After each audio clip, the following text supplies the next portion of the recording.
Hi again, everyone. I'm Ollie Matthews. This is the Narcissistic Resistance, and this resistance video is sponsored by contribution from Michael, and here is his story. Ollie, I appreciate what you do to bring awareness to this crazy situation all of us find ourselves in. I'm pretty active in several Facebook support groups on the subject of narcissist recovery, etc., moderator and admin roles. And I always tell people, be careful on Facebook. That is, you are swimming with sharks. You are swimming with sharks on Facebook. One thing that occurred to me was in these groups, it appears primarily engaged by women in the group. Men sometimes trigger the women because of their experience, etc. So I think men don't get the full benefit of the groups because they are gun shy.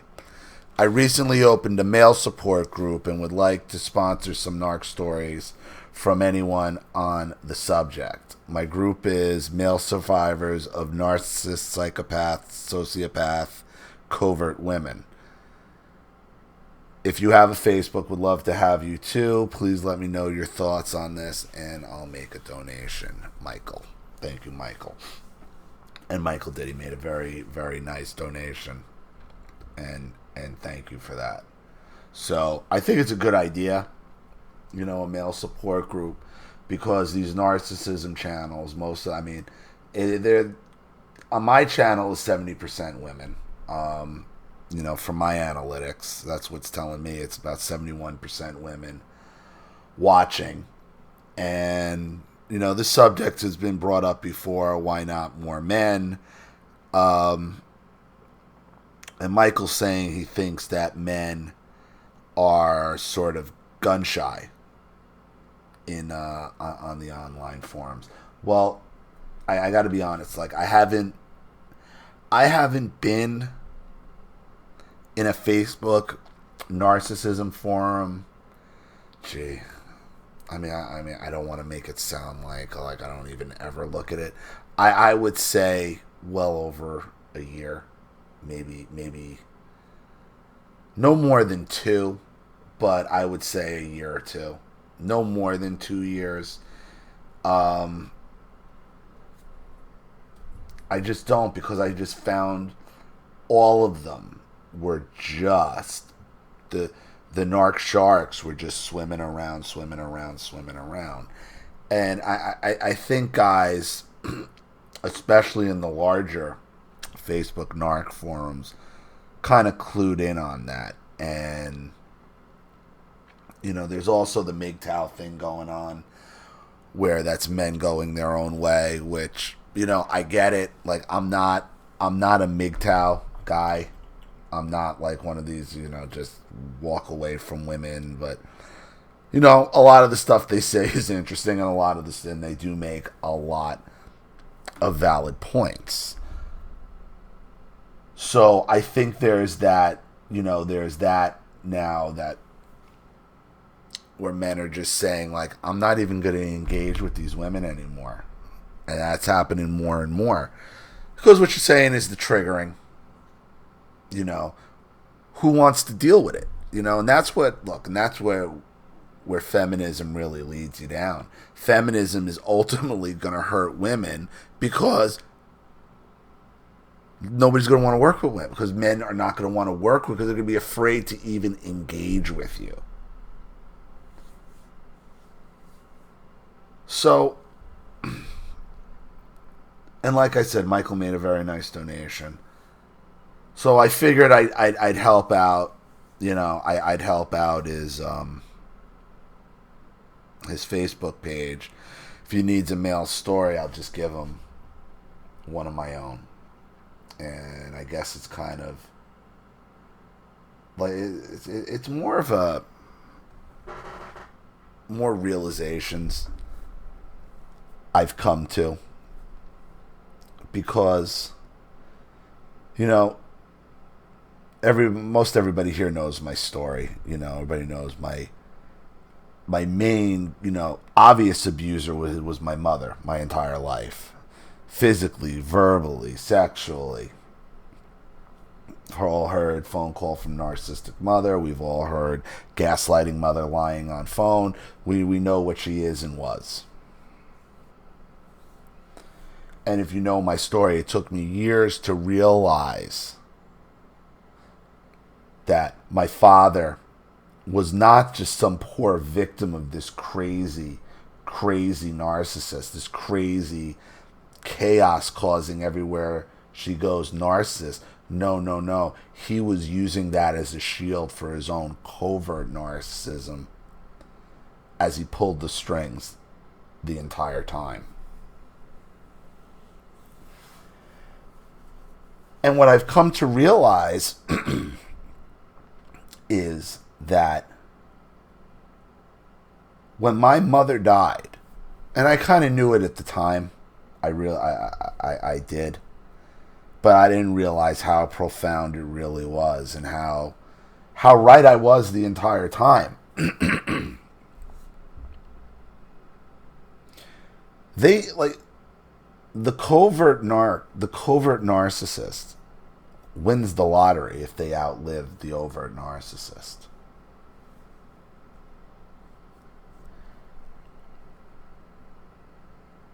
That's why you haven't heard. That's why you haven't seen Bunny Rabbit. You haven't seen Bunny Rabbit, who we all know. We all know who that is. You haven't seen Bunny Rabbit. You haven't seen Meat. You haven't seen Son of, Daughter of, any of them. Since 2 weeks before my mother died. That was the last we saw.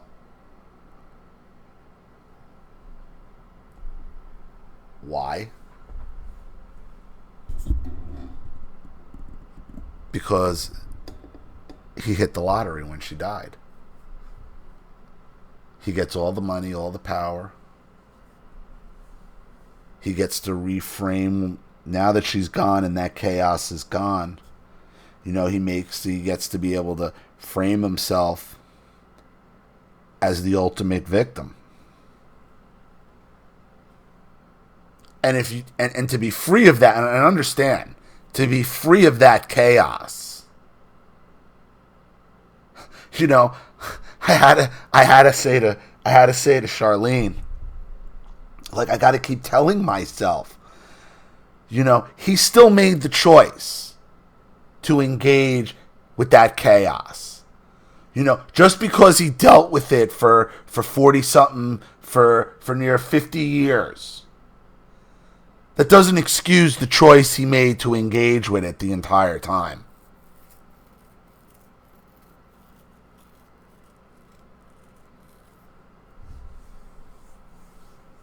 He ended up playing a waiting game and he won.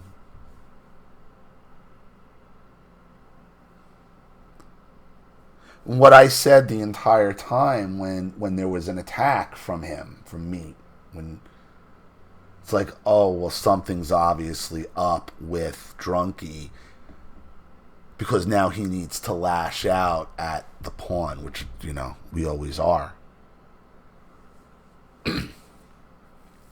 So being relieved of all that, daily chaos in his life, though he chose it, the strain, realistically, the strain of actually having to have been married to that.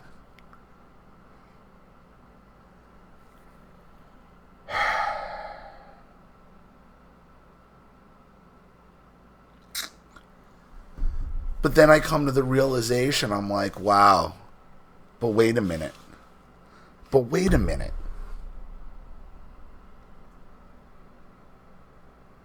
Did he have it worse?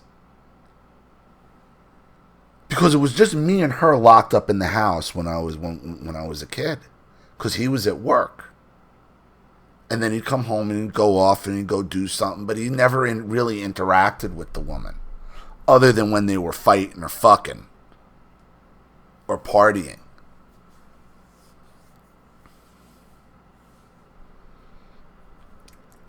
And then as soon as I got out of the house is when he had to buy the short. They had to by the shore house. So then he would have somewhere else to go to get the fuck away from her.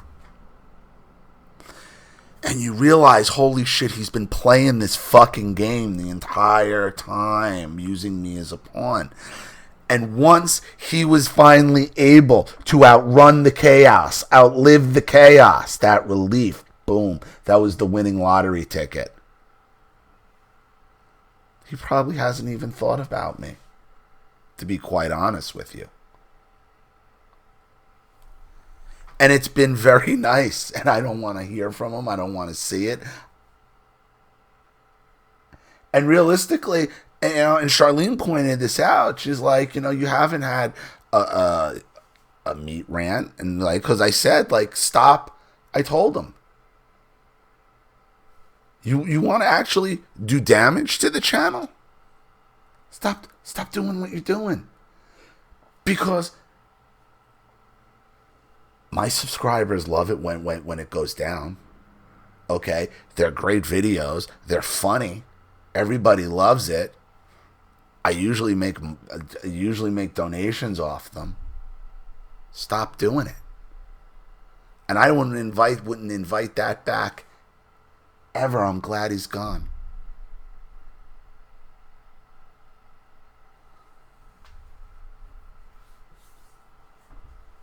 I'm glad he's gone. It's been since June Bliss. And you notice I haven't gone out of my way to talk about him. I haven't had a rant because there's been no reason to. Because I didn't want the money. I didn't want any of it. I just wanted him gone. And the more time, even though it's been almost 10 years since I've spoken with him, since this whole thing really went to shit, I still figure stuff out every day. I still realize how planned and depraved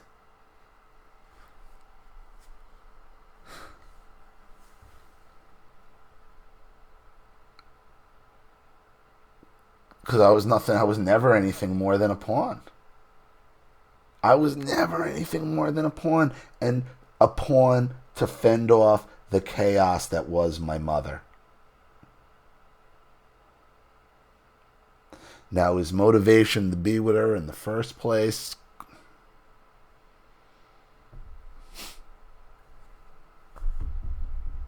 because he couldn't do any better. And he knew it. But he knew how to adapt. He knew how to adapt to that situation. He knew. And he took his gamble. He was the one who was going to die at 41. She was going to die she's been ready to die since I was 12. Okay? She just died, took her 40-something years to die, but she was going to die when I was 12.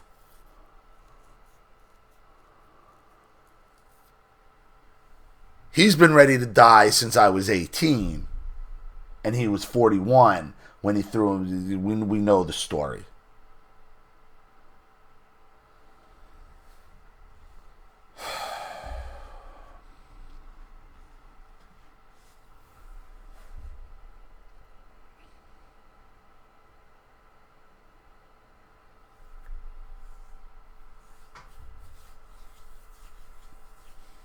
And it's not about the deaths. It's not.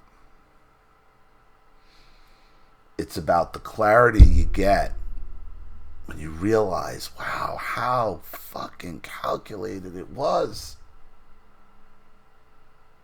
How messed up the entire diabolical scheme was, and how you are just nothing more than a throwaway.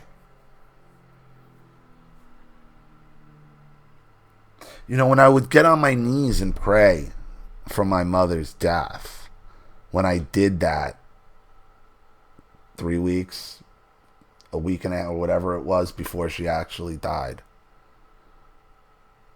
I meant it because I knew the chaos of her.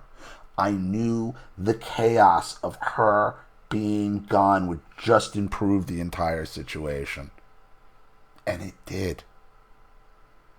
It did. It's why I never even though I said I was going to write an opposing obituary, I didn't do it. Because I knew I was like, there was like this freedom to it. Not only for myself, I knew it would take the motivation of him.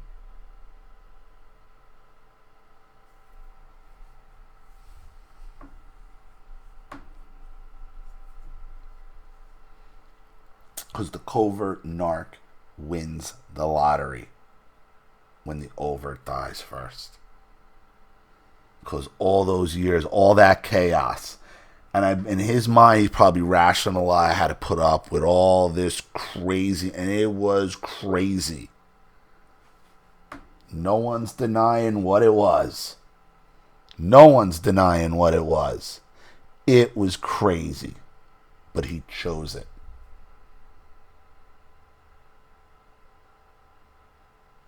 And then he figured out, how am I going to ride this fucking shit tsunami? And he figured it out, boy.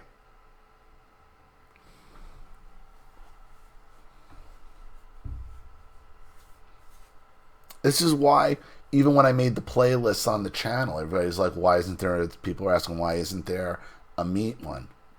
Because I never wanted to give him the attention. I never did. Never. And it is very satisfying for me, at least, to be proven right, to know exactly. And that must have been really what was driving him insane, was how right I was. Even though I had no contact with any of them, I knew exactly why he was doing what he was doing. Now he has no motivation to do it. He has the houses, he has the money, he has the cars, he has the boat. He has my daughter. He has the sympathy, the pity. He hit the lottery. So.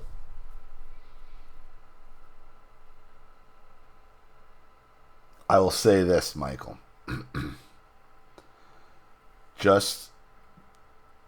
And I am hard on women as I think anyone in this community can be. Okay, when it comes to this type of behavior. Okay? But always be sure, okay, when you're dealing with an outward psychopathic sociopath like this, okay, and there's a husband involved and you think he's this meek, mild thing, this victim, most times, I would say every time, he's the one pulling the strings, using that as a shield. So always keep an open mind in your support group. I don't know, I haven't looked at it, so and I want to help you, so I'm not sure exactly which way. Just be careful with that, because you don't, and especially on Facebook with the deplatforming. Okay, you don't want to be labeled some anti-woman hate group, and it is real easy to do that. And once you got one of those designations, good luck. So, good luck with your Facebook group. I really like it. Any male stories with sponsorship, okay, I told you I will send out to you. I really appreciate the donation and what you're doing. Thank you to everybody watching. Please leave any opinions in the comment section below. And again, if you want your story read on the channel, you have a topic you'd like me to cover, a narcissist you'd like to expose, you'd like to set up Skype, a phone call, have a private video made, or a Facebook live chat, or you'd like to sponsor a video like this for someone who needs help and can't afford it, or just make a contribution to the channel in general to keep it supported, growing, and successful, because this channel survives 100% on contributions from all of you. Without you guys, all this goes away. So if you like what you see here and you want to see more videos like this, you know what to do with the PayPal and email links in the description box. Also, please like and share this video wherever you can. Subscribe to my channel if you haven't, and be sure to click the subscription bell to be notified of all my video uploads. I'm Ollie Matthews. This has been the Narcissistic Resistance.